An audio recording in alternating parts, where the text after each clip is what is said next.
Nous allons ici aborder l'édition des tableaux. Donc pour créer un tableau, on va positionner le curseur à l'endroit où on souhaite qu'il apparaisse. Et ensuite, dans le menu tableau, on va prendre Insérer, Tableau. Alors on peut lui donner un petit nom et on peut indiquer le nombre de lignes et de colonnes nécessaires. Donc, par exemple, voilà un tableau assez grand. On peut demander à avoir une en-tête qui va être ou non répétée sur les nouvelles pages et indiquer de combien de lignes est constituée cette en-tête. Si l'on souhaite que le tableau reste unitaire, qu'il ne soit pas coupé au passage d'une page, on va cocher ne pas scinder, ce qui fait qu'il ira à la page d'un seul tenant et ne sera pas coupé au niveau du passage à la page. L'option bordure permet d'avoir des bordures visibles. Si vous êtes un petit peu feignant, vous pouvez utiliser Autoformat qui va vous proposer un certain nombre de mises en forme prédéterminées. Si vous trouvez celle qui vous convient, pourquoi pas. Nous, on va partir sur un tableau complètement classique, sans autoformat. Lorsque je fais insérer, le tableau s'insère à la place du curseur.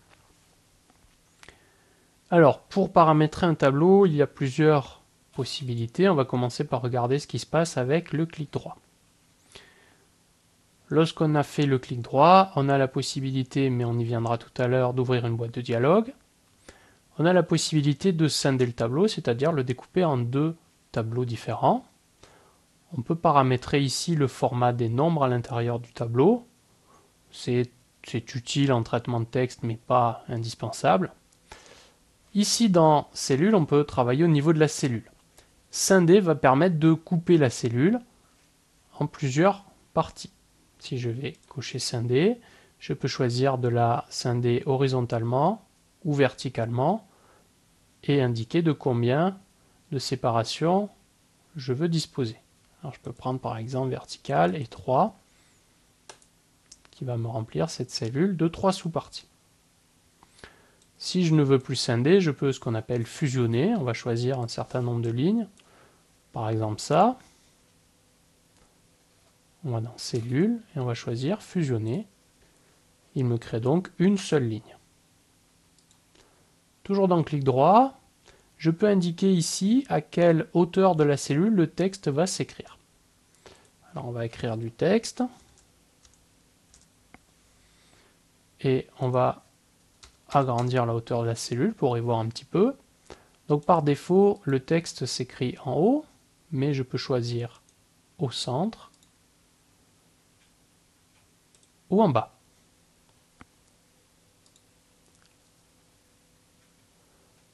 Je vais remettre en haut. On peut agir maintenant au niveau de la ligne. Hauteur permet d'en indiquer la hauteur. Alors vous avez vu, quand j'ai tapé Entrée, la hauteur s'est adaptée, mais je peux aussi choisir une hauteur fixe, par exemple 2 cm. Si j'enlève mes sauts de paragraphe, la ligne reste à 2 cm. Toujours dans ligne, je peux autoriser donc la ligne à se fractionner sur plusieurs pages ou colonnes si elle est trop haute. Et je peux le régler automatiquement à la hauteur qui convient le mieux en faisant hauteur optimale. On peut aussi sélectionner, insérer ou supprimer des lignes. De la même manière, on retrouve le même genre de dialogue pour la colonne. Ici, ça permet d'insérer une légende au tableau, exactement comme pour les illustrations.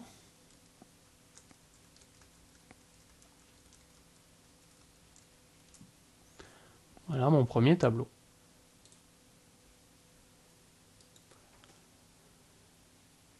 Lorsqu'on n'a pas de bordure, on peut cocher cette case pour voir plus facilement les tableaux.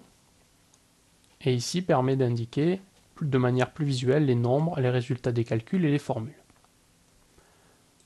Voilà pour ce qui est de tout ce qui est accessible via le clic droit. Maintenant, on peut regarder ce qui se passe avec le menu tableau ici.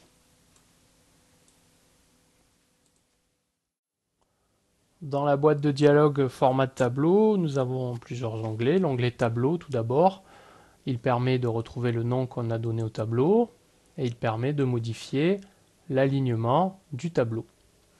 Par principe, c'est automatique, c'est-à-dire que le tableau est aligné à la fois à gauche et à droite par rapport à la bordure de la page, à la bordure, pardon, de la zone de texte.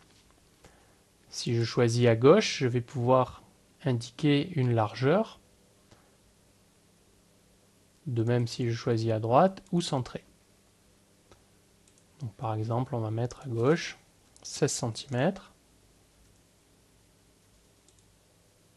On voit que le tableau laisse 1 cm de place sur sa droite. On peut choisir également de la gauche qui va permettre d'indiquer un espacement à gauche du tableau.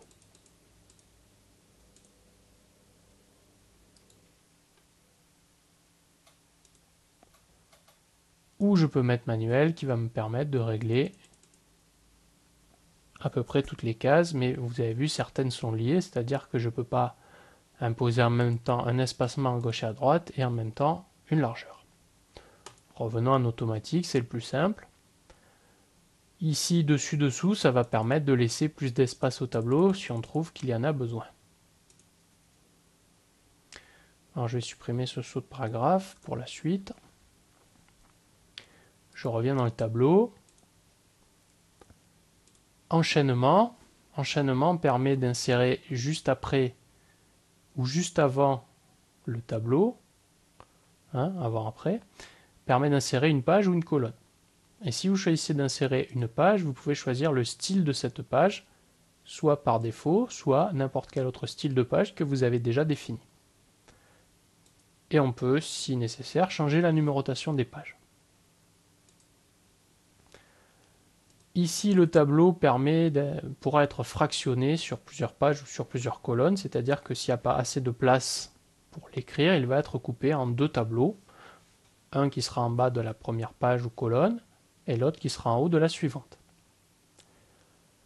Si nécessaire, si je fractionne, ou si je vais à la ligne, je peux choisir de conserver le tableau avec le paragraphe qui le suit. Donc là, le paragraphe qui le suit étant ce paragraphe-là. Si le tableau est fractionné, on peut répéter la ligne des titres de manière automatique avec la première ou les deux premières ou autant de lignes que vous voulez. Pour terminer, on a ici un paramètre qui peut régler l'alignement du texte à l'intérieur du tableau, exactement comme l'on vient de voir avec le clic droit Cellule. L'onglet colonne permet de régler la largeur des colonnes.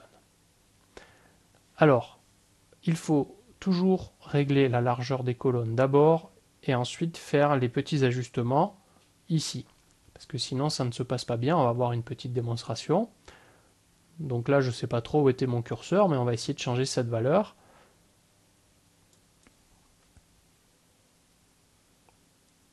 Je vais mettre 2 et je vais mettre 8 et on va laisser faire.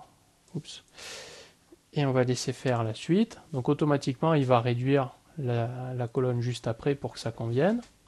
Si je mets OK, vous avez vu, ça n'a agi que dans la ligne où j'étais. Pourquoi? Parce que j'ai commencé déjà à toucher ça. Donc la bonne méthode, j'ai annulé, c'est de revenir là et de remettre le tableau avec des colonnes exactement de même largeur. OK. Donc là, les colonnes sont revenues normales. Et cette fois-ci, je vais pouvoir modifier l'ensemble du tableau.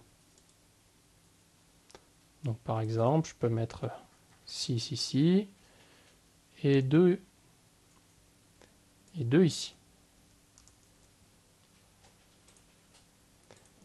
Quitte ensuite à modifier seulement une des cellules ici. Qu'est-ce que j'ai d'autre dans cette boîte de dialogue du tableau? La possibilité de paramétrer les bordures. On a déjà vu ça plusieurs fois. Alors une petite différence. Cette fois-ci, j'ai du gris qui apparaît en alternance. On avait vu pour les paragraphes qu'on pouvait avoir du blanc ou du noir. Là, je passe du blanc, du noir ou du gris. Alors ça va être très simple. Quand vous avez du noir, ça veut dire que vous allez ajouter forcément une bordure à cet endroit-là. Quand vous avez du gris, ça veut dire que vous n'allez pas toucher la bordure. C'est-à-dire si elle y est, vous allez pouvoir la paramétrer en largeur, en couleur, etc. Et si elle n'y est pas, elle restera blanche, elle restera invisible. Et blanc signifie que vous enlevez forcément la bordure. L'arrière-plan est également, c'est très similaire à ce qu'on a déjà vu, il est possible de mettre une couleur ou une image, et il est possible de paramétrer ça pour une cellule, une ligne ou l'ensemble du tableau.